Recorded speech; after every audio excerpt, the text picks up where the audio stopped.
ভাইজান গো, এতদিনে মনের আশাটা পূর্ণ হয়েছে ভাইজান। দাও ভাইজান, বেশি বেশি করে দাও। খুব ভালো লাগতেছে। ইসরে কি এই সংসার কত কাম, কত ঝামেলা। হ্যাঁ, এত কাজ করি, কোনো কষ্ট হয় না।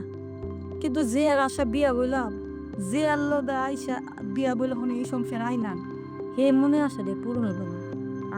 এত সংসারে কাজ কাম করে কি হইব? এমন মানুষকে পছন্দ করা, এই পর্যন্ত আপনার নজরে দিলেন না আমার দিকে, কারে পছন্দ করে আই? কই যেতেছেন ভাইজান? ওহ, গন্ধে যাই। ছোট ভাইটা সকালে গেছে, খোঁজ খবর লই আহি। আচ্ছা দেহ তো, খাবার খাইলাম কই যাই কোন ছেলে আছে? না, লাগা লয় নিকা। আপনি তো ঠিকঠাক মতনই খাবার খান, কিন্তু কত খাবার যে পায়ের সামনে গড়াগড়ি বাই, এদিকে একটু নজর দেন। সেই খাবারগুলো একটু খাইলে তো ভালোই তো। এই দূর একলা মানুষ কত খাবার খান, সময় মতো খাবন টাউন দেও, এই খাই ওটাই তো যথেষ্ট। হ্যাঁ, ভাইজান, অনেকদিন ধরে আপনার বাড়িতে আইছি, এত কাজ কাম করেন, আপনার এই কষ্ট আমার কাছে ভাল লাগতেছে না। আচ্ছা, এই যে আপনি বিয়া করছেন, বিয়া করে কি লাভ হয়েছে?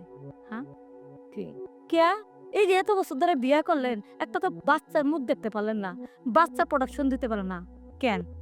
আমগরে যদি আপনার পছন্দ করতেন, বিয়ে করতেন, আমরা এতদিন বাচ্চা 2-3টা বানা দিতে পারতাম। আর দূর কি যে কও না ছোট বউ। তো শোনো, বাচ্চা কাচ্চা হয়েছে উপরালা রাতে, ওইটা হয় না হ্যান কি করুম। তবে কিন্তু আমার বউ আমার কিন্তু যথেষ্ট ভালোবাসে। এই যে বাবার বাড়ি গেছে, দইদিকে একবার দুইবার ফোন করবো, ফোন করে কইবো কি করতেছো, খাইছো, ছোট ভাইয়ের বউ তোমার খাইতে দিছে, এই করছে, আমি সব কই। ভাইজান চুপ করুন তো, এ আর ভালোবাসা করে না। মনে যদি সুখ না থাকে, শান্তি না থাকে, আমি কিন্তু সর্বদিক দিয়ে আপনার দিকে খেয়াল রাখি। আপনার ভাইয়ের কাছে বিয়ে বইছি, তাতে কি হয়েছে? কিন্তু পছন্দের মানুষটা কিন্তু আপনিই ছিলেন। হ, এতদিন কইতে সুযোগ পাইনি কা। আজকে যেহেতু বাড়িতে কেউ নেই, তাই আমার কইতে দেন।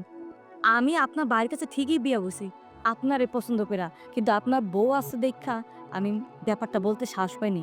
ভাবলাম যেহেতু একই বাড়িতে যেতেছি, এনার ভাইয়ের কাছে যদি বিয়েটা বহি, তাহলে মনের আশাটা ওনাদের পূর্ণ করতে পারুম। আপনার প্রতি আমার খুব শখ ছিল ভাইজান। দেখেন, আমার শরীরের দিকে একবার তাকা দেখেন, আমার এত সুন্দর জিনিস, আর আপনার বউ তো বুড়া হয়ে গেছে গা। কত বছর ধরে ওনার বিয়া করছেন, সবকিছু থলথলে গেছে গা, লেক লেখা নার্ভাস, ঠিক মতো চলতে পারে না, মনে হয় যে বাতাস আগে উড়ে যাবো গা।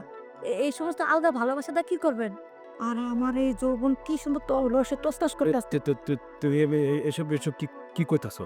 আমি কিন্তু কিছু বুঝতেছি না তো তো কথা। ভাইজান, আমি বুঝাই দিতেছি কি? আপনার আমার খুব ভালো লাগে। আপনার ছোট ভাইরে বিয়া করছে ঠিক আছে, কিন্তু শারীরিকভাবে আমার ঠিক মতো তৃপ্তি দিতে পারে না। তারপরে মনের কষ্ট মনে রাখছি। ভাবলাম যে মানুষটাকে দেখে আমি আইছি, এই মানুষটা যদি আমার তৃপ্তি দিতে পারে, ওনার ছোট বয়সটা নামের উপর থাকবো। আপনার ভরসা বাদ দেন। আপনি যদি আমার বিয়ে না করতে পারেন, একটু সাধে দিকে সুখ দেন না, অন্তত একবারের জন্য হলো দেন। আমার খুব মন চায়। আরে তুমি আমার ছোট ভাইয়ের বউ, এইটা কি কইতাছো? তুমি আমার ছোট ভাইয়ের বউ, আমি তোমার লগে এই ওয়াইনেতে কাজ কেমনে করব? এগুলো সম্ভব? চুপ করেন, এত হুজুরগিরি দেখায়েন না। হ্যাঁ, অনেতে কাজ কি করুন? আপনি পুরুষ মানুষ না? আপনার তো মনে হইতো যে আপনি একজন একটা হিজলা।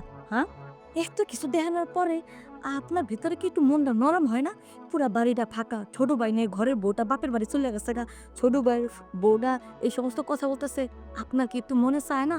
হ্যাঁ, ইস, ইস, চলেন না ভাইজা। হাত, তুমি বুঝতেছো না কেন? আমার তো মনে চায় ঠিক আছে, কিন্তু তুমি আমার ভাইয়ের বউ, আমি তোমার লগে এই কাজটা কেমনে করব? ঠিক আছে, ঠিক আছে। আপনার কিচ্ছু করার দরকার নেই কা। আপনার ভাই তো আমার ঠেলাঠেলি ঠিক মতন দিতে পারে না। ঠিক মতন ভালোবাসা দিতে পারে না। এখান থেকে বাইরে, বাইরের যে পোলাগুলো আছে না, এদের সাথে ইটিস-পিটিস করুন। ঠিক আছে? বাড়ির মান-সম্মান গেল, আপনার এই যে আপনি একবার ভাইবা দেখেন, আপনি কি আমার সাথে বিছানা যাবেন? আমার একবারের জন্য ঠান্ডা করবেন? নাকি আমি বাইরের ছেলেদের সাথে সময় কাটাবো? কি করতেছ, কি করতেছ? আচ্ছা ঠিক আছে, চলো ঘরে চলো, ঘরে চলো। সত্যি আদর করেন তো?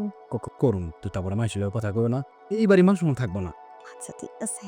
যাক, এতদিন পরে আমার মন এসে পূর্ণ হইব কি বসি। তাহলে এখনই চলেন। চ, চলো ভিতরে চল।